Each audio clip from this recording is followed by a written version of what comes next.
Leadership. All of us have the ability to be leaders.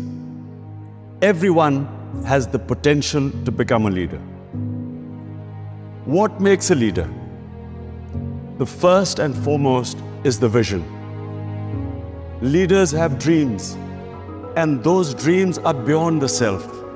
There has never been a leader whose dream is concentrated on the self. So my great inspiration is the great Iqbal.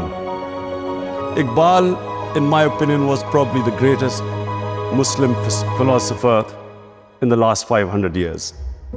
And he came up with this concept of a leader.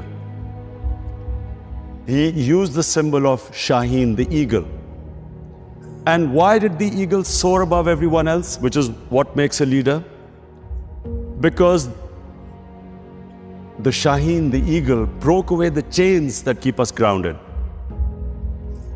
So what stops us from achieving this great God-given potential are the various chains that make us tread the trodden path. So the Shaheen the Eagle has great dreams. The difference is not talent, difference is not education. Difference is that a leader dreams what others are scared to dream of. Dream the impossible. And then that dream is, I repeat, is not based on the self.